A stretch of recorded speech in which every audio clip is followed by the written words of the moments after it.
இல்ல நேத்து கூட உதயநிதி சொன்னாரு, உங்க அப்பா வீட்டு பணத்த அவர் கேட்கலன்றத. இப்ப இல்லங்க. அவர் ரொம்ப நாளா காரிமொழிறாரு இவங்கள. எவ்வளவோ சொல்லி பார்க்கிறாருங்க. அவர் எளிய மக்களின் மொழியில பேசுறாரு. எளிய மக்களின் உணர்வுல பேசுறாரு அவரு. ரொம்ப டீட்டெயிலா இவங்கள மாரி இல்ல. சாதாரண மக்கள் வேலை பார்க்குறாங்க காலையிலேருந்து சாயங்காலம் வரைக்கும். வாரக்கூலி வாங்குறாங்க. வாரக்கூலி வாங்கும்போது சம்பளம் இன்னைக்கு கிடையாது. அப்படின்னு ஒரு அந்த வேலை வாங்குற ஒரு முதலாளி யாரோ சொன்னாங்கன்னா, சாதாரண அந்த பெண் வேலை பார்த்த பெண் கேட்பாங்கல்ல, "யோவ்! சம்பளம்லாம் கிடையாது. என்ன நெனச்சா கேட்டா குடுக்குறதுக்கு என்ன நான் ஓலான்னு" அந்த முதலாளி சொன்னாருன்னா, அந்த அம்மா கேட்குமா கேட்காதா? "ஏன்டா உன் அப்பன் வூட்டு காசாடா கேட்டேன். என் காசா குடுன்னு" கேட்கும்ல. அந்த துணி எல்லாம் கேட்கிறாரு அவரு. ரொம்ப நியாயமா இருக்கு. அந்த கோப குரல்ல தான் கேட்கணும் அது. இப்ப மும்மொழி கொள்கையே ஏத்துக்கிட்டா என்ன? அப்படின்ற ஒரு கேள்வியும் கேட்கறாங்க. இந்தி வேண்டான்னு சொல்ட்டீங்க. இந்தி கட்டாயம் இல்ல. அவங்களும் அதான் சொல்றாங்க. இந்திய நாங்க படிக்க சொல்லல.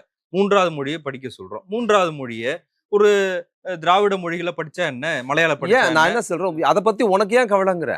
நீ ஏன் அத பத்தி கவலைப்படுற? ஏங்க இல்ல அந்த வாய்ப்ப ஏற்படுத்தி ஏங்க குடுக்குதுல்ல இவன் அரசு. உத்தரப்பிரதேசம் மாரியான ஊர்ல இருமொழி கொள்கையே இல்லங்க அங்க.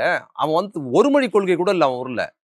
இந்தி தாய்மொழியா கொண்டவன் இந்தியே படிக்க மாட்றான். அங்க உத்தரப்பிரதேசம் வேலைக்கு வரான்ல, நீங்க வேணா நான் மிகைப்படுத்தி இப்ப சொல்லல. அவன்ட்ட கொண்டு போயி நீங்க தமிழ் பேப்பர குடுத்தாலும் சரி, இந்தி பேப்பரே குடுத்தாலும் சரி, 2மே அவனுக்கு வரி வரியா தான் தெரியும். ஒண்ணுமே தெரியாது.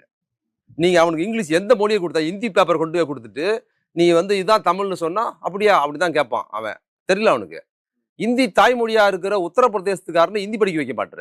இங்க கொண்டாந்து எங்கள இந்தி படிக்க சொல்ற. முதல்ல அவன படி 8,00,000 பேர் போன வருஷம் 10ஆம் வகுப்புல இந்தியில ஃபெயில் ஆயிருக்கான். நீ குடுத்த புள்ளிவிவரத்துல வந்திருக்கு.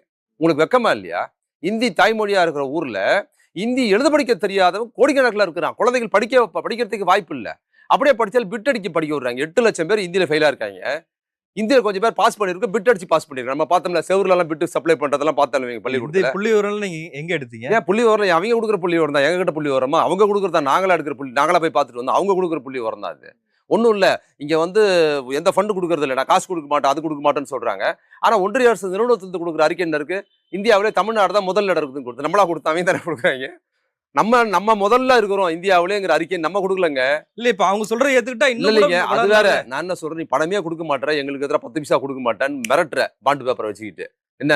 ஆனா என்ன பண்ற, இன்னொரு பக்கம் அறிக்கை குடுக்கும்போது, இந்தியா முழுக்க இருக்கிற உன்னோட நிர்வாக அறிக்கை என்ன குடுக்குது? இந்தியாவிலே தமிழ்நாடு தான் முதலிடம் இருக்குதுன்னு குடுக்குற.